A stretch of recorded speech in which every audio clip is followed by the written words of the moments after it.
Recently, Kuro Games has revealed a new unit that is going to be added to the CN version of Punishing Gray Raven, which means for my global players out there, it's still about a year from now. But I thought I would still be able to cover this new character, a little bit of the details of her kit that I've been able to gather, and look at some of the footage that has already been released of her in a beta version. But before we do that, make sure to like and subscribe to the channel, guys. I greatly appreciate the support. It has been so exciting making these videos for you guys, and I'm glad you've been enjoying them too.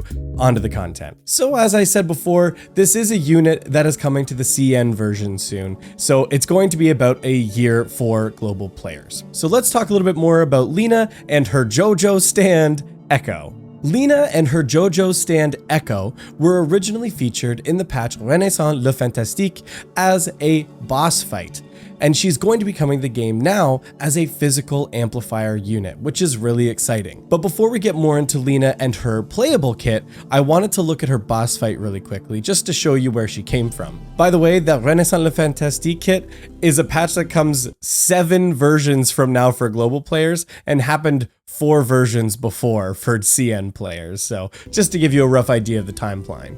That is the patch that also included Ayla Kaleido and comes after both Bianca Stigma and Lee Hyperreal for those of you who are meta chasers and for the fire and physical team comps. But let's take a look at the boss fight. Ooh, loving the vibe, loving the music's a lot of fun. So yeah, this is Ayla Kaleido. We're gonna see a little bit of her gameplay here too, as we look at it a little bit more. Boom! Oh, that's so good. So that's Echo. So that is Lina's JoJo-like stand, and there is Lina herself. So as you can see, Lina is a bow user in the boss fight, and that is something that does carry over to her playable kit as well. And yeah, she looks really cool. And honestly, it's a great chance to look at Ayla Kaleido's kit as well. Not kit, but like her design, and I think she's a lot of fun.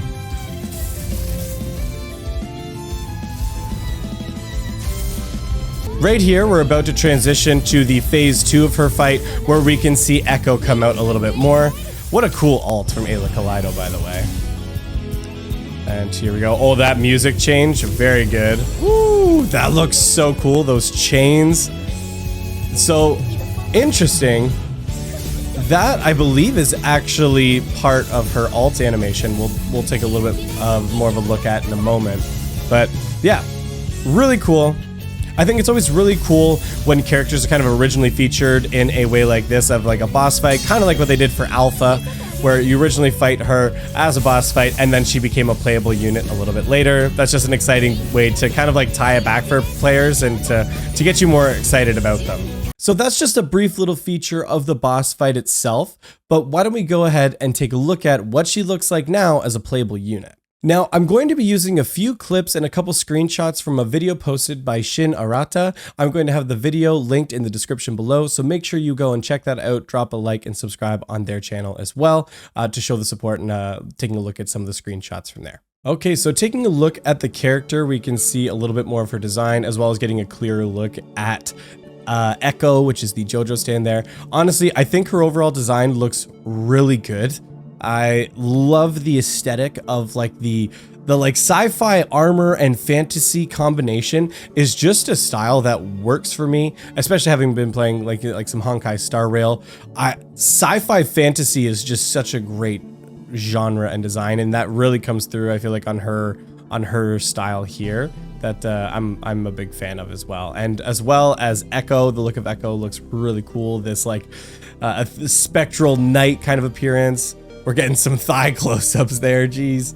Yeah, we're flashing through kind of the different ascended versions of the character. I don't think there's any alternate skins that are featured, but she looks really cool. This is just a little glance at her character card. I love the look of this character card. The art for it is just perfect. The character itself is designed so well. She's just like absolutely beautiful looking. Now, if you can translate yourself, you feel free to go and look at that. But as you can see, she is 100% physical damage, as she is a physical amplifier. I'm going to overlay a little bit of gameplay footage in the background so you can actually see some of these skills in action as I'm giving you kind of brief descriptions of them. All right, so for her red orb, it is called Order Rainbow Light. She shoots an arrow forward, causing physical damage. The blue orb is called Star Dome Flash. After Lina jumps up in the air, she will shoot an enemy from the air and gain a super body effect during release. I haven't been able to figure out what that super body effect is, but that was what was included in the translation. The yellow orb is called Suyu Judgment. After squatting down, Lina will shoot multiple arrows upwards to a small range of targets in front of her. And for her ultimate, Lina and Echo launch a joint attack together for a big burst of damage, which is really cool looking. Now, her passive is pretty complex in terms of all of the intricacies and everything that you can do. I'm just going to give you the super simplified version. So the core passive is called Twin Echoes. You can hold the attack button to enter into Twin Echoes, and the orbs are then replaced with Whisper Orbs, which allow you to attack with Echo, that JoJo stand that floats around with her. The core passive, it is like really complex and in-depth, as I did say, so I'm not going to get into more of the specifics with that until we get some better translated versions, but overall I think looks really cool, as well as her gameplay, as you've been seeing in the background, looks super fun and flashy. Like, this alt is absolutely beautiful looking, and it was cool that they took something from the boss fight and then reincorporated that into the animations themselves.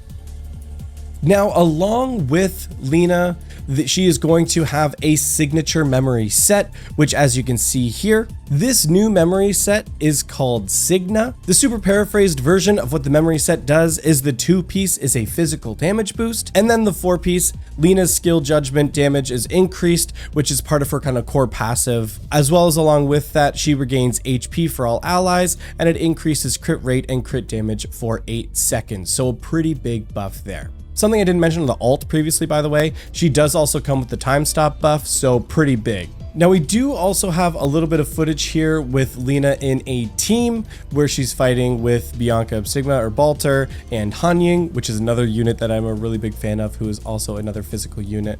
And it's really cool to see them all fighting in tandem together. And I just wanted to give a few quick final thoughts of what I think of Lina and the early signs of her kit. I think for sure Lina is going to shake up the physical meta comp.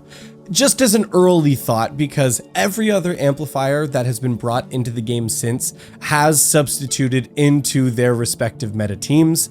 Liv Imperia, when she was released, definitely was slotted into the fire team, as well as Selena Capriccio. Well, you can survive with the Vera Rosen. A more invested Selena Capriccio does beat out Vera Rosen in that case, as much as that makes me sad to admit. So I think it's pretty safe to assume that she's probably going to make her way into the physical meta team. I would be shocked if she didn't. Overall though, from a design and character perspective, I think she looks really cool. It made me really excited to continue into the story and get to that new patch where we get to, play as Ayla Kaleido and try out that boss fight. Yeah, that's kind of it. That's my quick thoughts on Lina and Echo. If you guys have made it this far in the video, thank you so much. You're a real one. This is fantastic. I greatly appreciate that and appreciate the support of you all that like to check out these videos. Let me know what you thought about this video in the comments down below. Do you like when I chat more about the CN characters, or are there some other characters you want me to take a look at and are interested in my thoughts on that haven't yet come to global but are currently existing? Let me know in the comments down below. I'd love to get your thoughts on that. But that's going to be it overall for this one, guys. Thank you so much for watching, and we'll see you next time.